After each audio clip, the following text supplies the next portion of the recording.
Hello everyone, welcome back to my YouTube channel. I hope you all are doing well. Today we will be continuing the series of ion transport in solutions, and our today's topic is mobility of ions. Now let's start with mobility of ions. आपने पिछली video में देखा था कि हमने drift velocity का ये expression find किया था. Vd is equals to tau by M into F. F के ऊपर वेक्टर आएगा. तो ये कैसे आया था, हमने ये देखा था कि जो आयन जब हमने दो अप्रोचेस पढ़ी थी, और सेकंड अप्रोच में हमने पढ़ा था कि जब हम एक सिंगल आयन को अंडर कंसिडरेशन रखेंगे तो वहाँ पर जो हमारा इलेक्ट्रिक फील्ड है, जो फोर्स एक्सर्ट करेगा वो होगा एफ, और उसके कारण जो ड्रिफ्ट वेलोसिटी आएगी ताकि वो अपने अपोजिटली चार्ज इलेक्ट्रोड के पास जा सके, उस ड्रिफ्ट वेलोसिटी को हमने Vd बोला था. तो वो फोर्स, और यहाँ पर टाउ क्या था, life time, mean life time between two collisions. ठीक है, तो ये आया था. एफ क्या है यहाँ पर, force exerted by the applied electric field on the ion. M क्या है, मास ऑफ द आयन. और टाउ क्या है, represents the mean life time between two collisions during the ionic drift. जो भी दो कोलिजन्स हो रहे हैं उनके बीच का जो मीन लाइफ टाइम है, एग्जैक्ट लाइफ टाइम तो हर एक कोलिजन के बीच में अलग अलग होगा, तो इसलिए हमने मीन लाइफ टाइम कंसिडर किया था. अब इस इक्वेशन से हमें ये पता चल रहा है कि Vd जो है वो फोर्स के डायरेक्टली प्रोपोर्शनल है ना. देखो यहाँ से आप क्या बोल सकते हो कि Vd is directly proportional to force. अब अगर आपको ये पता है कि जब हम ये प्रोपोर्शनैलिटी का साइन यहाँ से रिमूव करते हैं तो यहाँ पर कुछ ना कुछ कांस्टेंट ऑफ प्रोपोर्शनैलिटी आता है. तो सपोज हमने इसको हटाया और यहाँ पर आया tau by M into F. ऐसे एक्सप्रेशन बन जाएगा ये, है ना. तो इसका मतलब आप क्या बोल सकते हो कि यहाँ पर जो ये टाउ बाय एम है, ये है यहाँ पर कांस्टेंट ऑफ प्रोपोर्शनैलिटी. तो यहाँ पर यही बोला है कि drift velocity is directly proportional to force exerted by the electric field and tau by M is the constant of proportionality. ठीक है, इस इक्वेशन से ये फाइंड कर लिया आपने. अब देखो, जो इस कांस्टेंट ऑफ प्रोपोर्शनैलिटी की सिग्निफिकेंस क्या है कि ये इक्वल हो जाएगा टू ड्रिफ्ट वेलोसिटी जब फोर्स जो है हमारा वो यूनिटी के इक्वल हो जाएगा. ठीक है, जब फोर्स यूनिटी के इक्वल हो जाएगा तो जो हमारा टाउ बाय एम है वो इक्वल हो जाएगा ड्रिफ्ट वेलोसिटी के.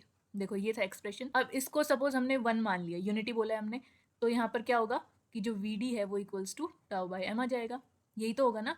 तो यही यहाँ पर बोला है.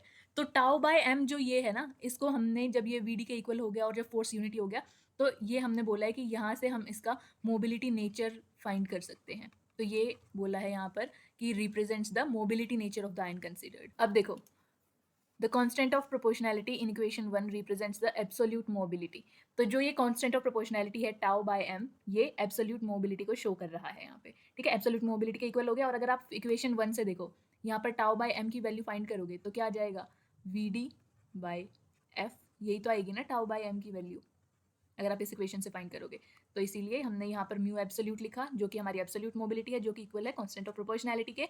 और फर्स्ट इक्वेशन से आप इसकी वैल्यू फाइंड करोगे तो Vd बाई एफ आएगी इसकी वैल्यू.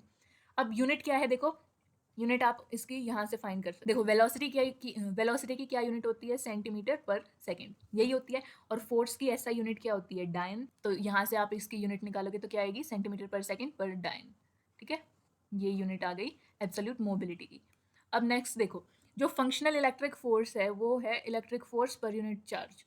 यानी कि यहाँ पर जो हमने फोर्स माना था, ये जो फोर्स है ये क्या है, electric field per unit charge को ही रिप्रेजेंट कर रहा है ना. Electric force per unit charge को रिप्रेजेंट कर रही है. और यहाँ पर ये जो फोर्स है इसका फॉर्मूला अगर आप फाइंड करो तो ये क्या होगा, electric field multiplied with the charge on the ion. और चार्ज ऑन द आयन क्या है, जेड ई मतलब जनरल अगर आप इसको कंसिडर करो तो जेड ई होता है ना. ई क्या हो गया, एक इलेक्ट्रॉन का चार्ज, और जेड क्या होता है यहाँ पर, एटॉमिक नंबर. तो इसलिए अगर आप चार्ज निकालोगे तो वो जेड आई ई नॉट हो जाएगा, और इलेक्ट्रिक फील्ड को मल्टीप्लाई करोगे तो ये फोर्स के इक्वल आ जाएगा. ठीक है, अब इस वैल्यू को आप सेकंड वैल्यू में ट्रांसफर कर दो, यानी कि यहाँ पर हम ये जो फोर्स की वैल्यू निकाली थी ये सेकंड इक्वेशन में रखेंगे. तो क्या आ जाएगा हमारे पास expression, mu absolute is equals to Vd by Z I E naught X. ठीक है, अब यहाँ से अगर आप ड्रिफ्ट वेलोसिटी की वैल्यू फाइंड करोगे तो ये जो है ये दोनों चीज़ें मल्टीप्लाई हो जाएंगी एक दूसरे के साथ. तो ये Vd का एक्सप्रेशन ये आ जाएगा. अब यहाँ पर देखो, अगर आप x को 1 के इक्वल रख दो, x इज इक्वल्स टू 1 रख दो, तो क्या बच जाएगा यहाँ से, Vd is equals to mu absolute Z I E naught. ये एक्सप्रेशन आ जाएगा. तो नेक्स्ट क्या हो जाएगा, 1 वोल्ट पर सेकंड पे जो Vd का एक्सप्रेशन है वो ये है हमारा. ठीक है, ये सेंटीमीटर इनवर्स है, ऊपर आएगा ये. ठीक है, तो ये हमारा म्यू कन्वेंशनल के इक्वल हो गया, यानी कि यू कन्वेंशनल क्या है यहाँ पर, conventional mobility of the ion. अब देखो जो दोनों मोबिलिटीज़ आई हैं, एक तो एब्सोल्यूट मोबिलिटी और एक ये कन्वेंशनल मोबिलिटी, इन दोनों के एक्सप्रेशंस ऑलमोस्ट सेम है, लेकिन डिफरेंस क्या है इनके एप्लीकेशन में। यानी कि जो एब्सोल्यूट मोबिलिटी है वहाँ पर हमारे पास फोर्स आ रहा था, फोर्स का एक्सप्रेशन आ रहा था, यानी कि पूरा का पूरा एफ आ रहा था यहाँ पर, वी डी बाई एफ, है ना। तो ये जो फोर्स है ये कोई सा भी फोर्स हो सकता है जो कि हमारी ड्रिफ्ट वेलोसिटी को क्रिएट कर रहा है, ठीक है। तो म्यू एब्सोल्यूट में तो ये हो गया कि absolute mobility has broader domain, because any force बोला है यहाँ पर, कोई एक पर्टिकुलर फोर्स नहीं बोला, कोई भी फोर्स जो ड्रिफ्ट वेलोसिटी को गवर्न कर रहा है वो हम यूज़ कर सकते हैं एब्सोल्यूट मोबिलिटी में। लेकिन जो कन्वेंशनल मोबिलिटी है वहाँ पर सिर्फ इलेक्ट्रिक फोर्स यूज़ हो रहा है। ये कन्वेंशनल मोबिलिटी कैसे आई थी, जब हमारा इलेक्ट्रिक फोर्स हमने कंसिडर किया था और 1 वोल्ट पे हमने रखा था, तभी तो म्यू कन्वेंशनल का फॉर्मूला आया ना। तो यानी कि जो कन्वेंशनल मोबिलिटी है वो सिर्फ इलेक्ट्रिक फोर्स तक सीमित है, और जो हमारी एब्सोल्यूट मोबिलिटी है वहाँ पर हम कोई भी फोर्स यूज़ कर सकते हैं जो कि हमारी ड्रिफ्ट वेलोसिटी को गवर्न कर रहा है, ठीक है। सो ये था हमारा मोबिलिटी ऑफ द आयन का एक्सप्रेशन, या जो भी डेरिवेशन आप बोल सकते हो। आई होप आपको ये समझ आया होगा। Thank you for watching the video. If you have any query, you can comment down in the comment box, and do share this video with your friends, and do like and subscribe to my channel. Thank you for watching.